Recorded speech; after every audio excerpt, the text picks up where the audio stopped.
Hello, I'm running for president. Those other guys are running for election, not president, so they can feed at the tax trough. They have opinions and empty promises. I have plans that work. I'm offering competent management of the country instead of rhetoric. We desperately need it. There are issues that must be addressed successfully, and it will be in my administration.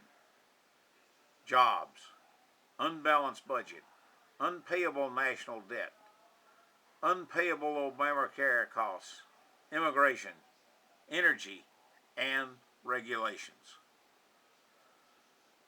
First and foremost, I'm for ending exporting jobs offshore and add tariffs only to equalize the labor rates between us and them.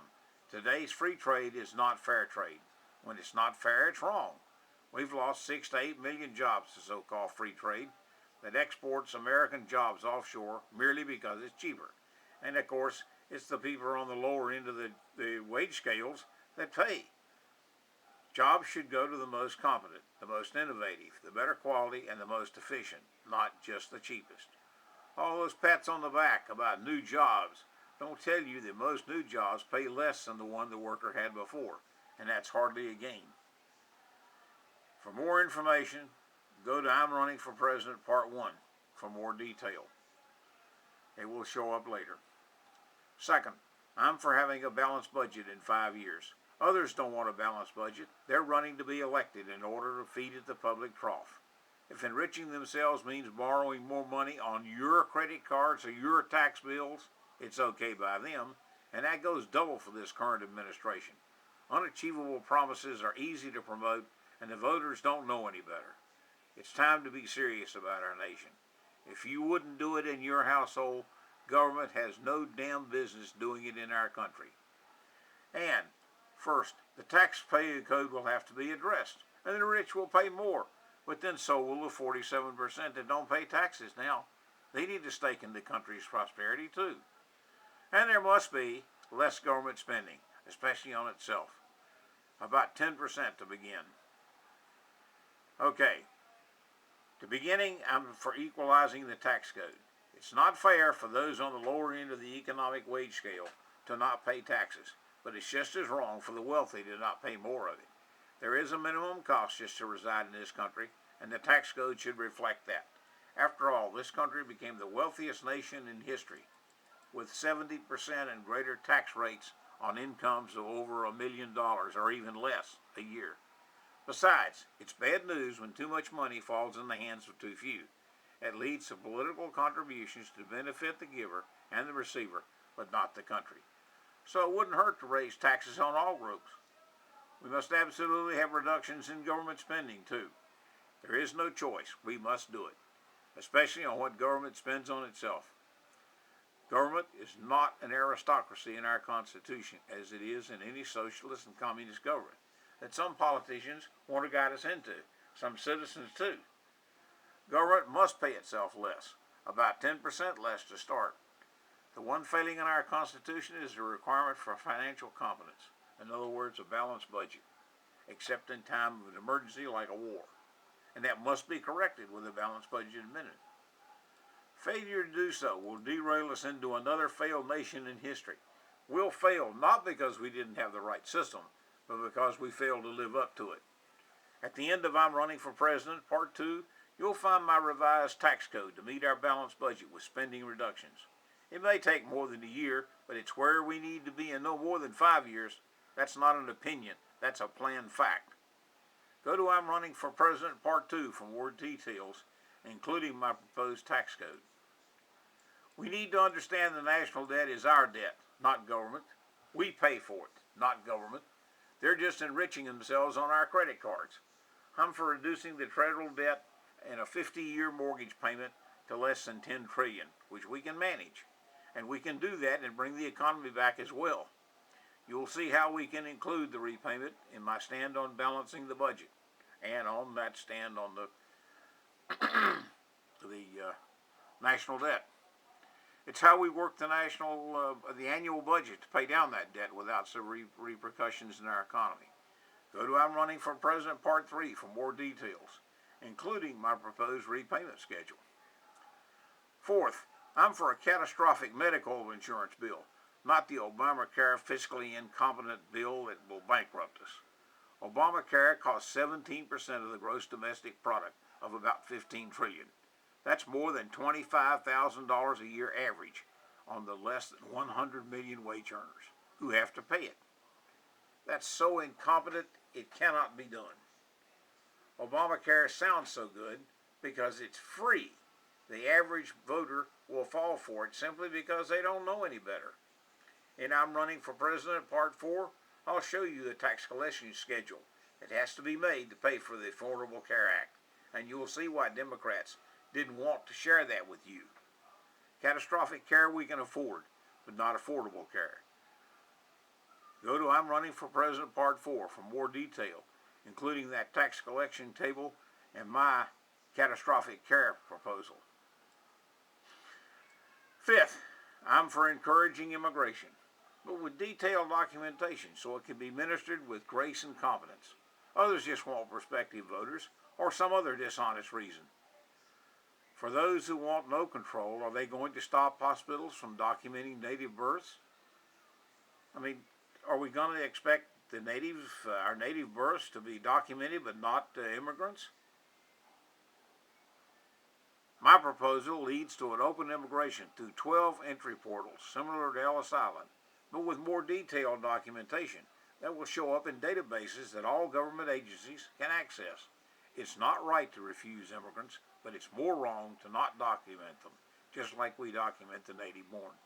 My plan gives them 5 years to get citizenship or lose the privileges. And you can go to I'm Running for President Part 5 for more details.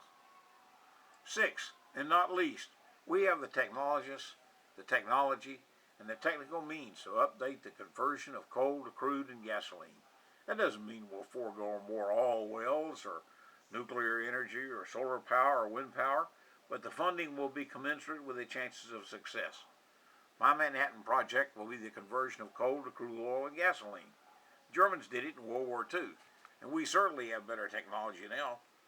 We may fund some, and some we may just offer substantial rewards if they're successful. But you'll bet there'll be no cylinders in our administration, and you can go to the I'm Running for President Part 6 for more details. 7, we must improve Social Security and Medicare. Sure, it's socialism, but at least it's beneficial socialism, not the dictatorship of communist socialism, because it's for everyone, not just the elite. There must be controls on the cost of medical industry, and yes, there must be increases in those taxes. I recognize that less than half of the wage earners will earn enough to completely support their aging, but we can spread the cost so everyone contributes to their ability. Additionally, we have to maximize those contributions while they're employed by maximizing jobs, and that isn't through NAFTA and CAFTA. You can go to I'm Running for President Part 7 for more details. 8th, we must streamline our safety, purity, and honesty provisions in our regulations. We cannot continue to harass our job providers with regulations that are so complicated, very few know what they accomplish or which ones are really needed. And you can go to I'm Running for President Part 8 for more details. Finally, there are 3 issues that you should know about me, and all 3 involve the Second Amendment. Congress shall make no law respecting an establishment of religion or prohibiting the free exercise thereof. The rest is about free speech. First, I oppose abortion, but it will not be an issue in my administration. If you believe life begins at conception, abortion is murder. But if you believe life begins at self-sustaining, abortion is not murder. Those are issues between every person and God, and therefore religion. My administration shall not address any laws regarding abortion, but I will be the first to do an advertisement opposing abortion. Your decision is between you and God, and eventually you will stand before His presence to defend. Second, there will be no involvement in the issue of gay marriage in my administration.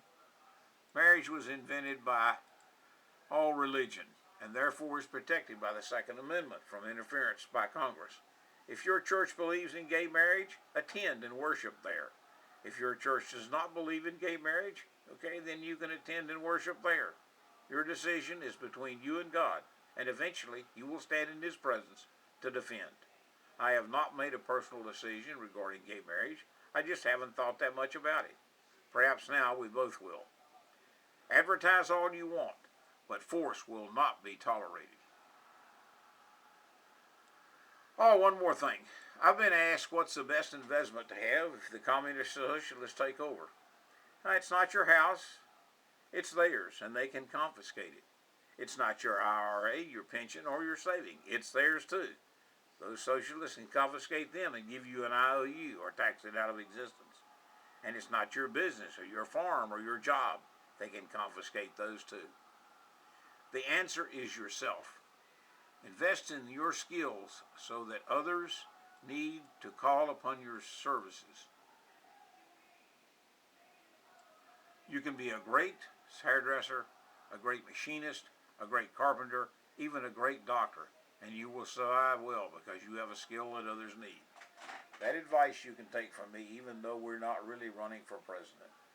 Finally, and not least, I'm requesting that Congress get us out of warring factions in the Mideast and elsewhere. We can support those with whom we see as world-friendly by any number of means without sending troops. As far as the Muslims are concerned, no matter what we do, the Muslims with the most guns will rule. So we need to quit wasting money and lives. And I'm for voter ID too. Those that oppose that just want dishonoring voting, period. Look for details as the campaign progresses. Now, those are our starting blocks. For more details on the 8 planks here, go to I'm Running for President, parts 1 through 8 as they appear. They will expand as the campaign progresses. In case you wonder why we're running when we have no money and we don't want any, we do this because it's good management we need now. Not a bunch of politicians who run for election to feed the taxpayer trough, or land a bunch of campaign contributions, or take control of this country. Our aim is to count hits on our sites as votes, and come November, we're going to see how many votes we get than those others. You want to disagree? Fine, but do it with numbers, not opinions. Please don't waste your time with bull stuff. Either back it up with the numbers or sit down. With apologies to Bill Engvall, here's your sign. Okay, wave the green flag and let's get at it. Thank you.